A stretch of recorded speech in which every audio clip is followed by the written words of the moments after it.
C'est le miroir à Dakar, deuxième partie. Oui, la semaine passée, on a parlé du Festive Art, le gala qui a rassemblé les Sénégalais et les Rwandais.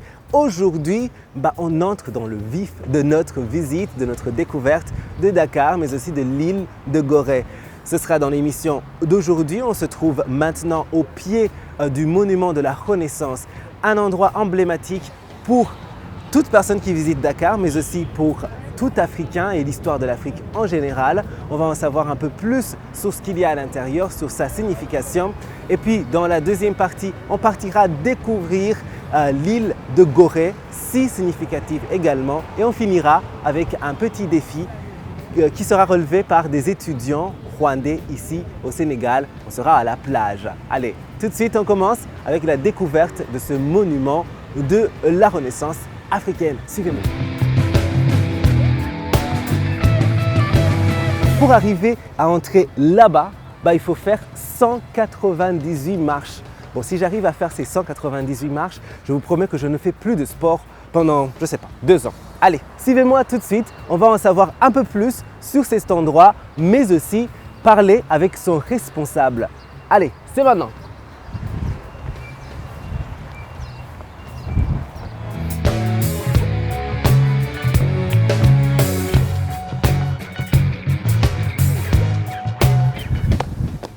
Vous êtes toujours là? Si vous venez à Dakar, il faut essayer de faire le même trajet, 198 marches. C'est pas facile, mais ça en vaut vraiment la peine. C'est vraiment impressionnant. C'est le monument de la Renaissance africaine et là, on est juste au pied de cette immense structure.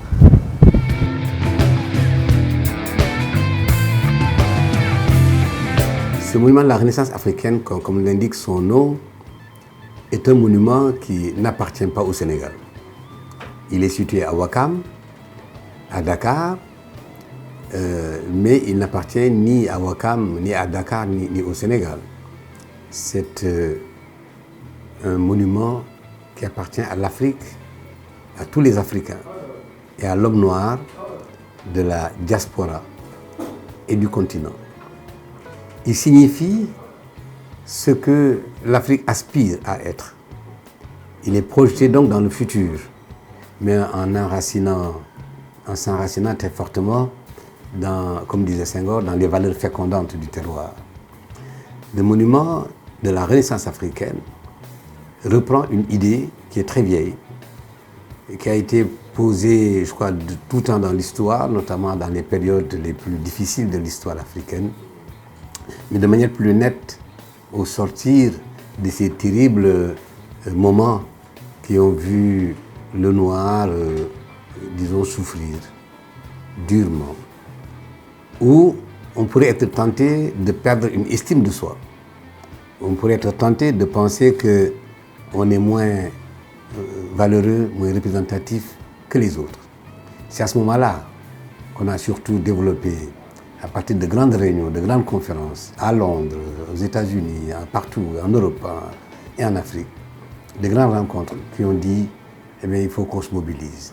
Une mobilisation politique, une mobilisation artistique, une mobilisation littéraire, qui fait que tout cela a amené à la liberté, à la promotion de la culture et des arts, et à restaurer la dignité, qui pourtant n'a pas totalement été perdue, mais dont beaucoup ont douté à un certain moment. Il fallait donc des symboles.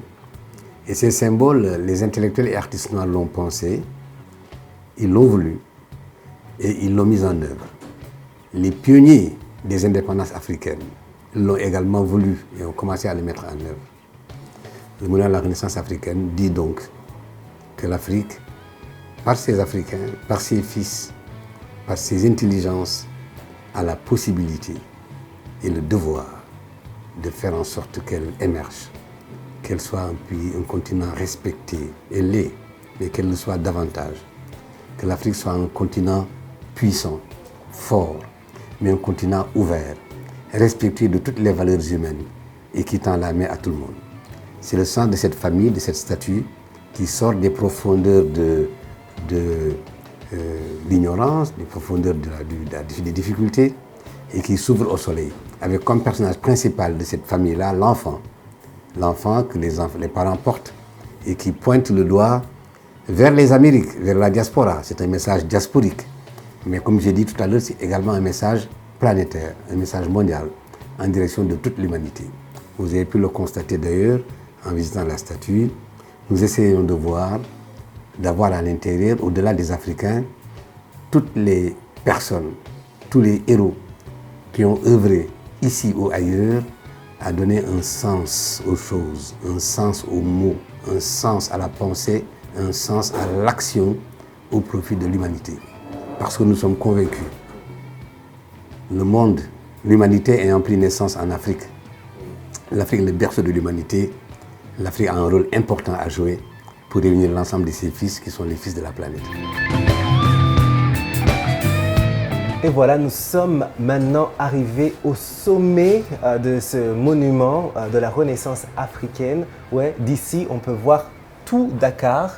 Et quand on dit que c'est une presqu'île, comme vous l'avez entendu, d'ici, on peut vraiment s'en rendre compte. C'est vraiment délimité par l'océan, de partout.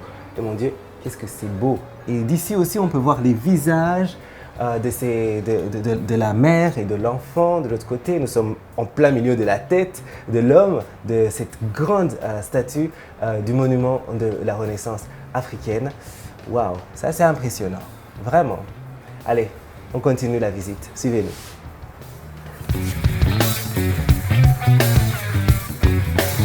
Le Rwanda a cette force extraordinaire de porter un symbole et d'être aussi un modèle aujourd'hui en Afrique. Qu'il puisse y avoir des relations très poussées entre les jeunes nombreux qui fréquentent le monument de la Renaissance africaine et les jeunes nombreux qui suivent votre émission et qui sont au Rwanda. Qu'il puisse y avoir des passerelles par les médias, mais également par le contact physique, bien entendu. Qu'il puisse y avoir en commun cette conscience d'une action à mener ensemble au profit du panafricanisme. Parce que l'objet aussi, c'est ça. Nous avons, en suivant ce qui se passe au Rwanda, la conscience que si on met nos forces ensemble, nous pouvons faire ce que le Rwanda est en train de réussir dans tous les pays d'Afrique. Mon message donc sera un message de convergence, quoi, disons, entre nos pays, entre nos peuples. Il y a déjà un pont aérien entre les deux pays, c'est extrêmement important. La suite viendra, Inch'Allah. Et voilà, c'est la fin de cette petite visite du monument de la Renaissance africaine. J'espère que vous avez apprécié en apprendre plus sur cet endroit, le visiter avec nous. Maintenant, direction l'île de Gorée. Suivez-moi.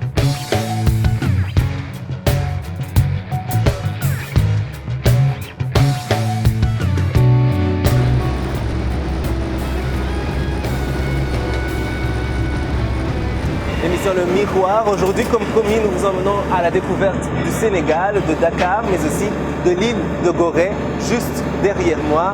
Un endroit si historique, comme vous allez le voir aujourd'hui.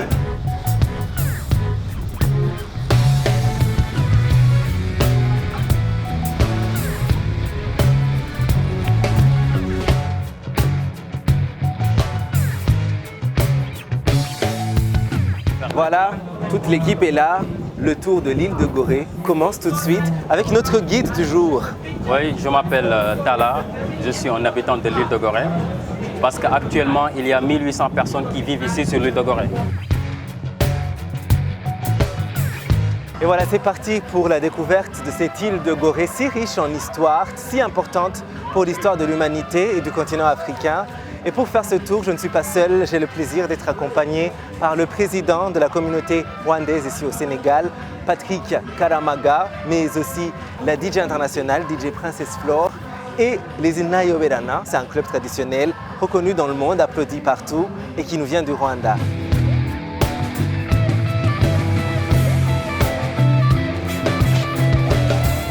Mais comment ça se fait que vous connaissiez tous l'histoire de tout?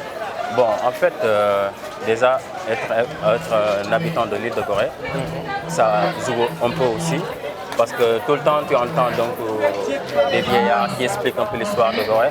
on finit quand même par capter avec ça, avec aussi la formation qu'on a fait pour être guide et tout, et pour maîtriser l'histoire de Gorée aussi. Est-ce qu'il y a des descendants de ces esclaves qui sont restés peut-être sur l'île? Bon, actuellement, il n'y a plus des descendants d'esclaves qui restent sur l'île de Gorée. Il n'y en a plus.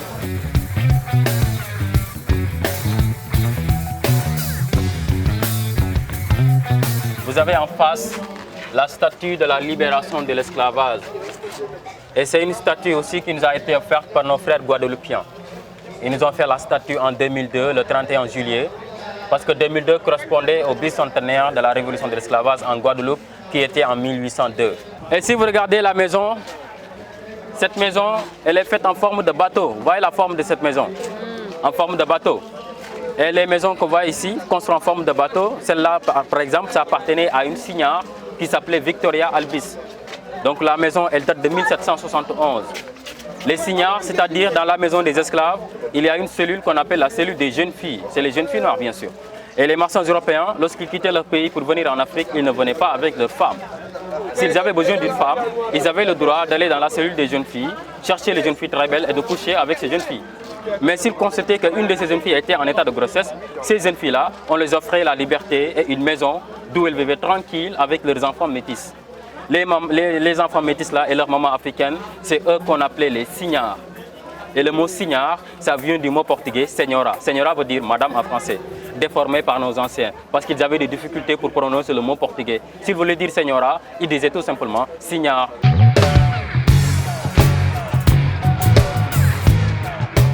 Voilà, cette maison, c'est la maison où est né Blaise Diagne. Blaise Diagne, vous avez vu que le nouveau aéroport porte le nom de Blaise Diagne, aéroport international Blaise Diagne AIBD. Donc ce Blaise Diagne-là, c'est un Goréen. Il est né sur l'île de Gorée, né en 1872, le 13 octobre 1872, c'est un Goréen. Donc c'est le premier député noir aussi à l'Assemblée française, le premier député africain. Parce qu'au temps de la colonisation, tout ce qui naissait sur l'île de Gorée, ils avaient des nationalités françaises.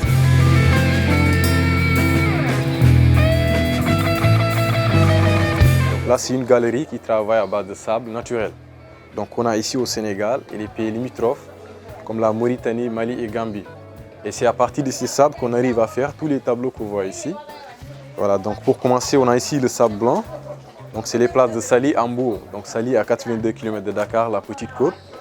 Donc là, c'est le sable du Sahel, celui-là, la zone sahélienne.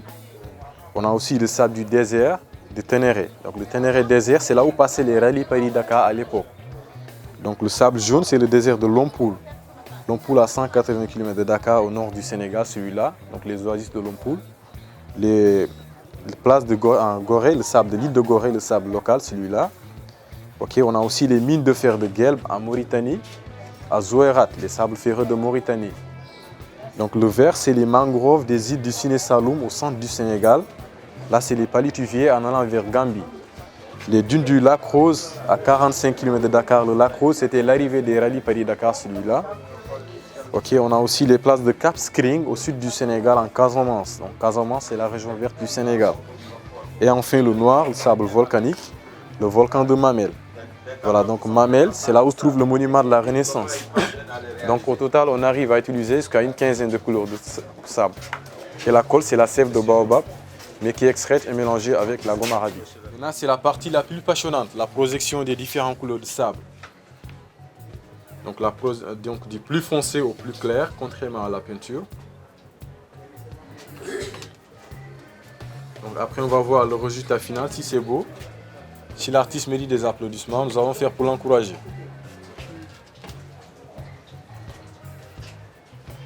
Ok, donc cette technique vient de l'école des Beaux-Arts de Dakar. Et cette école a été créée par notre premier président, M. Léopold Sédar Senghor. Et c'était pour faire la promotion de l'art africain. Voilà. Voilà, là il termine toujours au plus clair.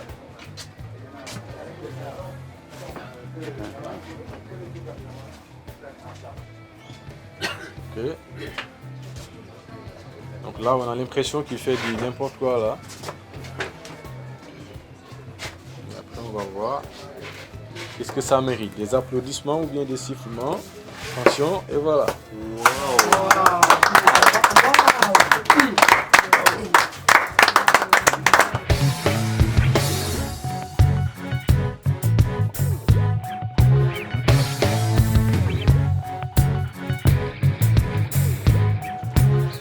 et nous continuons notre découverte de l'île de Gorée. Il faut être, je ne sais pas, en bonne condition physique parce qu'il n'y a ni voiture ni autre moyen de transport sur cette île à part vos pieds. Oui. Et là, c'est la rue du Charrois, comme vous l'avez entendu. On continue à en savoir plus sur cet endroit historique.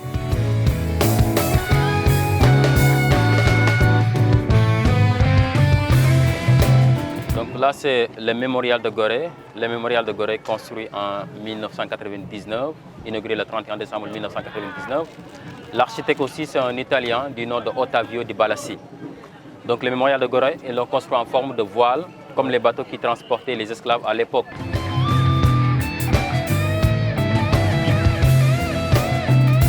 L'île de Gorée-Dakar, c'est 3,5 km. Il y a une plage là-bas qu'on appelle Voile d'Or, une plage. Et chaque année, on organise la traversée Dakar-Gorée à la nage. Chaque année. Oh. C'est là-bas où les compétiteurs quittent place de Voile d'Or. Gorée, c'est 5 km. L'année dernière, le 1er mai, il a fait 1h40 de nage. Donc chaque année, c'est la traversée Dakar-Gorée. Il y a plus de 600 compétiteurs qui participent. Wow. Donc l'année prochaine, je vous invite. Comme ça, je vais miser pour vous. Voilà, il ne faut pas me décevoir aussi. Hein. Ouais, mais on va faire 3 mètres. 3 mètres.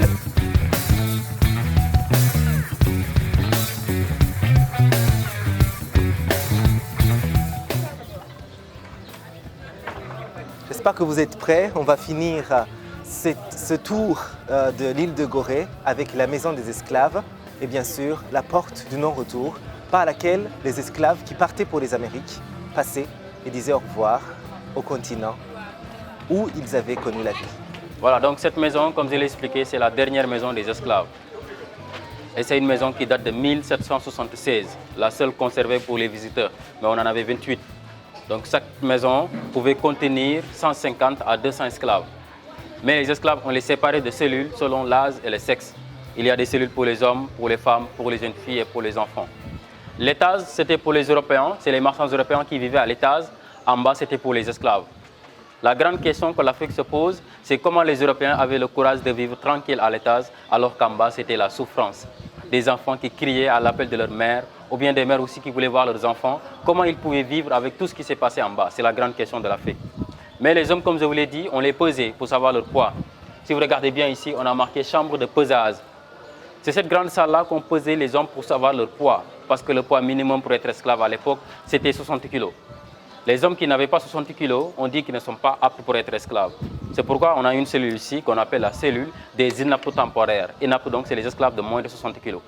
Donc, c'est les esclaves ils les engraissaient, ces hommes-là qui n'avaient pas 60 kg, pour qu'ils puissent avoir 60 kg.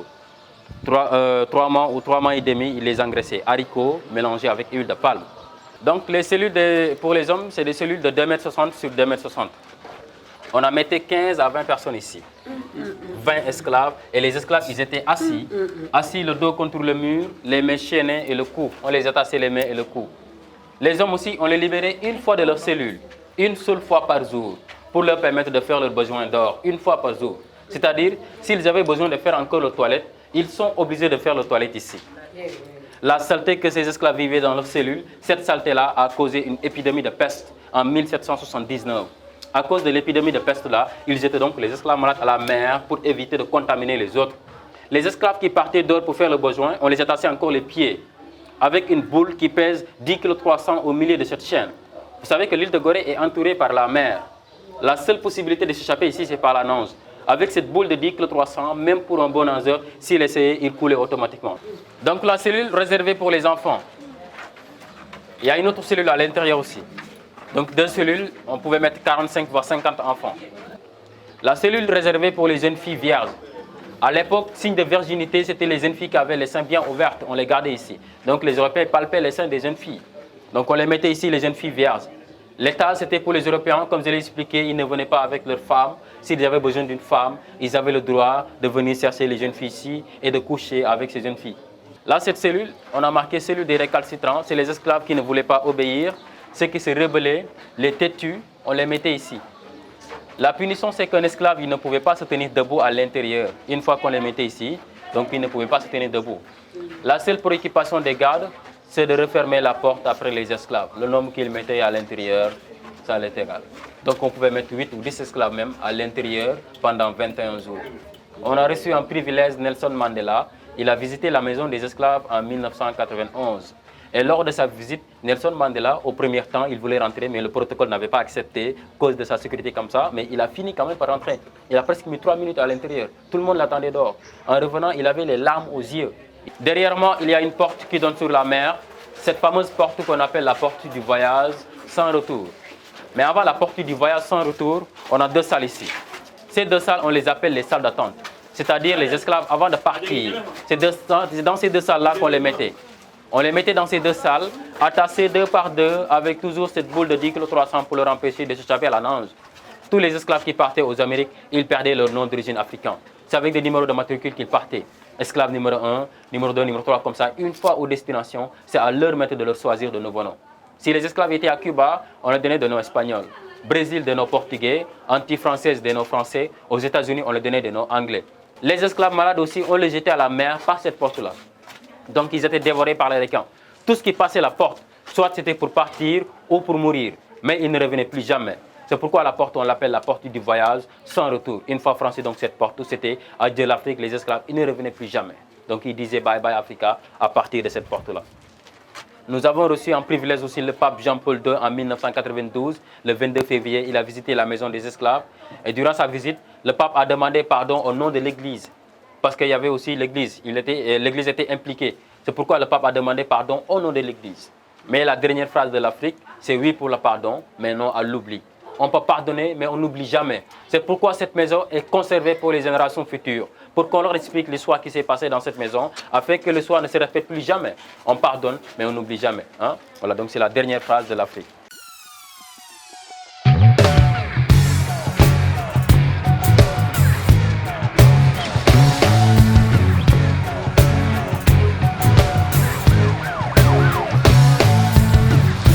Hello les gars, ça va? Ouais, très bien. Ça va? Ça va? Ça va bien. Ça va? Ça va bien? Ouais. Allez, ce qu'on va faire, c'est un jeu, c'est un tic-tac et c'est un défi en même temps. Alors, ce défi, ce sera, si tu perds le jeu, tu réponds à une question embarrassante. Si tu gagnes, c'est à moi de répondre à cette question. D'accord? On est chaud. Ok, D'accord. on y va, on commence. La première, approche. Comment ça va? Ça va bien. Tu vas merci. bien? Ça va bien. Ouais, tu t'appelles? Je m'appelle Yvette. Ouais. Ouimana. Mhm. Je suis à Dakar, j'arrive plus à compter parce que ça fait longtemps. Hein. C'est vrai. Donc, la première question. Quelle est la dernière fois que tu as pleuré? Raconte ce qui s'était passé. Ah ah. Tu es prête pour le jeu? Wow.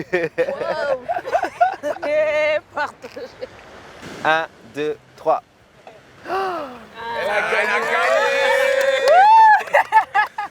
Comment c'est la chance du débutant ça? C'est la première fois qu'elle joue.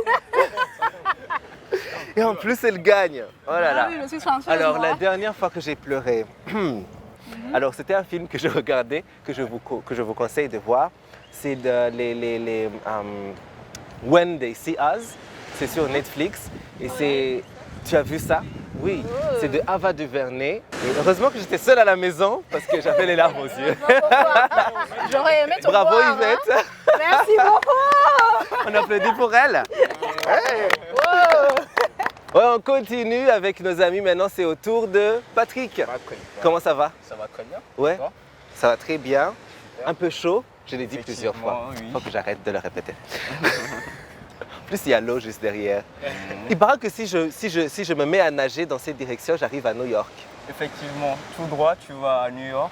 À gauche, tu vas au Brésil. Tu vas mourir même Et, Au Brésil? et ouais. Ok, je pars pour À le droite, tu Brésil. vas en Je suis sûr Espagne que et en Europe. si je sais que je vais arriver au Brésil, Oui. je ne vais pas mourir. J'aurai une raison de nager pour ma vie. Je te jure. Ouais, Patrick, tu es étudiant ici depuis quand? Depuis avril. Depuis avril. Oui. Et ça se passe bien? Très bien. Tu aimes C'est bien? excellent, j'aime bien, j'aime Dakar. Dakar, c'est une ville côtière, donc c'est intéressant à Dakar. Ouais. Alors, on a ta question. À qui est-ce que tu écris le plus de textos? À qui est-ce que tu envoies le plus de textos? On y va? D'accord. 1, 2, 3. Ok. 1, 2, 3. Tu gagnes encore? Gagne encore. Je suis venu à Dakar pour perdre les jeux. Je suis vraiment pas très bon avec les textos. J'envoie très rarement des textos. Mais heureusement, maintenant, il y a, sauf si c'est lié avec le travail ou un truc très important et tout ça. Mais maintenant, comme il y a les groupes WhatsApp, c'est un groupe avec des amis d'enfance. C'est un groupe avec des amis d'enfance et c'est celui-là dans lequel j'envoie le plus de textos. Merci Patrick. Bravo. Ouais, on continue avec notre jeu. On joue à pierre, papier, ciseaux ici sur la corniche de Dakar. Juste derrière nous, il y a l'océan Atlantique. Je suis avec mes amis. Ce sont des étudiants ici à Dakar. Ils sont rwandais et c'est autour de Ermelinda. Ouais. Ça vient du Brésil. Ouais. Ouais. C'est vrai en plus? C'est espagnol. C'est spanish. Ouais. Voilà, c'est espagnol. Alors toi, tu es bilingue, mais tu as accepté de bien vouloir parler français pour nous aujourd'hui. Ça y est. Ouais, on applaudit. Ouais, alors ta question, c'est quelle est la dernière chanson que tu as écoutée? Peux-tu nous chanter le refrain? Pierre, papier, ciseaux, on y va? 1, 2, 3. 1, 2, 3. Non. J'étais sûr et certain que tu allais faire papier. Oh mon Dieu, non. Dis-nous. Alors, la dernière chanson que j'ai écoutée, c'était... Ah, ok. C'était une chanson chrétienne. Ça tombe bien pour moi. C'est mieux que les chansons où il faut faire le twerk. C'est rwandais, c'est Kinyarwanda. Et c'est... Sinzu kubigenza. Vous connaissez? Sinzi no kubikora.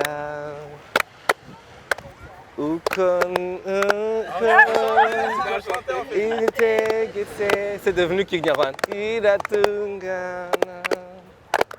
Ah là là, j'aurais aimé l'entendre chanter. Pas vous? Vous aussi. Hein. Ouais, on applaudit pour elle.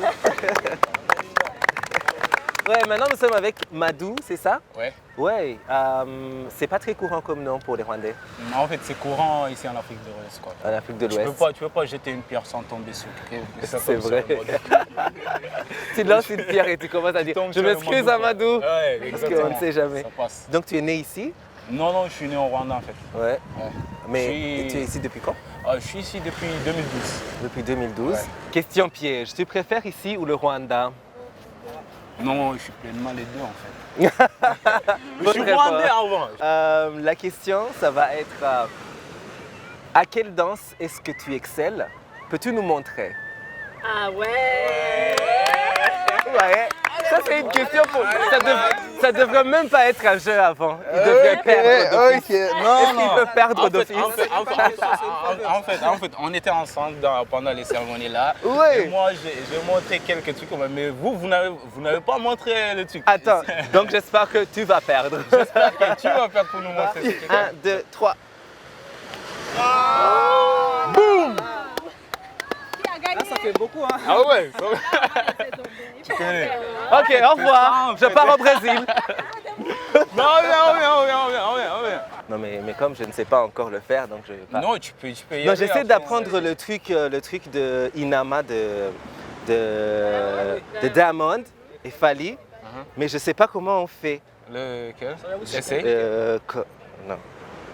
Je me souviens plus. Essaye. On m'a appris hier, ils sont où les autres? Essaye, on va te booster quoi. Non, je me souviens plus très bien, c'était un truc. Moi, tu peux te montrer. Ah non. Pas mal en fait. Ouais, mais il paraît qu'il faut... je sais plus. Tu me montres? On ramène avec le pied, ça monte et ça finit sur le bout de fesse. Ok. Ça finit au bout de fesse en fait. Ok, on le fait une dernière fois. Une 1, dernière 2, fois. 3, tous ensemble. Tic. Voilà. C'est vrai. Ça, c'est compliqué. Ok. Bravo à toi. Ouais, on continue. Il fait vraiment chaud à Dakar. J'ai bien fait de mettre un t-shirt noir. Il fallait pas mettre la chemise. C'était une très mauvaise idée. Non, il Mettre faut la que je chemise. mette. Tu sais pourquoi j'ajoute toujours de longues chemises dessus? C'est parce que j'ai pris du poids ces derniers temps. Et j'ai un gros ventre, je vous montre sans montrer à la caméra. Et donc, C'est pour masquer les Et abdos. donc je cache. C'est des tips pour l'habillement, pour ceux qui sont à la maison. Si vous avez des problèmes de ventre, venez me voir. Merci pour la technique. Hein. Ouais, alors bon fils, comment ça va? Ça va bien et toi? Ouais, très bien. Tu es ici depuis combien de temps? Alors ça fait 9 ans. 9 ans? Ouais. Wow. Je crois que je C'est suis lui le qui plus est là ancien, depuis ouais. plus longtemps. C'est le doyen. Et il écope de la question phare de notre émission, Face au miroir. Qu'est-ce que tu aimes le plus sur toi et qu'est-ce que tu aimes le moins si tu te regardes dans un miroir? Et pour cette question, je ne vais pas perdre. Je sais que maintenant vous êtes une équipe. Ah oui. Vous êtes 5 face à Faut nous 1. soutenir, là. Mais il y a toute une équipe à la maison de gens qui nous regardent. Ils sont avec nous. Ouais. Pierre, papier, ciseaux, on y va. 1, 2, 3. Je gagne? Je gagne! Cette dernière question, elle valait 20 points. Donc je gagne le jeu. Ah oui, mais il fallait que tu gagnes après toutes tes défaites là. Il était temps quoi. Alors, lorsque tu te regardes dans un miroir, mon fils, qu'est-ce que tu aimes le plus sur toi et qu'est-ce que tu aimes le moins? Alors, c'est une question, enfin, quand je me regarde, Ouais. ce que j'aime, j'espère que c'est pas être prétentieux. Non. J'aime mes bras parce Les que bras. quand je fais un peu de pompe, ça Mhm. pousse, je deviens un peu costaud. Oh, tu peux faire combien de pompes? Bon, par jour, je fais 100. Tu fais 100 par jour. Ouais, mais je trouve que c'est pas suffisant. Ouais. J'aimerais augmenter d'ici le mois prochain. Waouh! Ça s'applaudit. Maintenant, chaque matin, quand j'essaierai de faire mes 5 pompes, je me dirais, ok, mon fils peut faire 100, Voilà, 100 tu peux en faire 6. Ouais, ok. Et qu'est-ce que tu aimes le moins? Ce que j'aime le moins, c'est quand j'arrête de faire du sport, Mhm. mon corps, ça, je redeviens comme avant. Il faut Ah, que je maintienne le rythme pour que. il faut maintenir le rythme. C'est ça que j'aime pas, mon corps il tient pas. Il faut que je maintienne chaque fois. D'accord. C'est ça que j'aime pas. Merci beaucoup pour l'honnêteté. De rien. C'était pas si compliqué. Hein. Ouais, merci beaucoup les gars. Alors, c'est Merci la à fin toi. de ce segment. Nous étions avec mon fils. Merci. Hermelinda, je rate toujours ton nom. Il faut que j'aille au Brésil pour apprendre l'espagnol. Mes boss écoutent. Nous étions avec Patrick aussi. Merci. Merci beaucoup Yvette. Un plaisir. Et Madou, merci. Merci à toi. Bridge. Wow. Merci à vous. Alors, qu'est-ce qu'on fait après ça à Dakar? Qu'est-ce qu'il y a de bien à faire? On enlève. J'enlève les habits et on fait je une cours baignade. là-bas. Ok, j'y vais avec les habits quand même. Voilà, c'est la fin de notre aventure au Sénégal. On vous a fait découvrir pour la première partie le Festive Art Gala qui rassemblait les cultures d'Est en Ouest de l'Afrique, le Rwanda vers le Sénégal. Merci à la communauté des Rwandais au Sénégal qui a organisé cette magnifique soirée et qui nous y a invités. Un coucou à tous ceux qui étaient présents et à vous tous qui avez suivi bien sûr. La deuxième partie, c'était la découverte de Dakar, de l'île de Gorée, de la plage, du monument de la Renaissance africaine et ainsi de suite. On remercie toutes ces personnes qui ont facilité l'accès à tous ces endroits et bien sûr, on n'oublie pas de remercier nos collègues de l'équipe multimédia du ministère de la Culture au Sénégal qui nous a aidés à réaliser tout ça. Bon, merci beaucoup à vous tous. On se retrouve la semaine prochaine pour un autre numéro de l'émission Le Miroir. Qu'est-ce qu'on va garder de cette émission aujourd'hui? C'est que l'Afrique, c'est cool quoi, n'est-ce pas? Être africain, c'est dope. Allez, au revoir.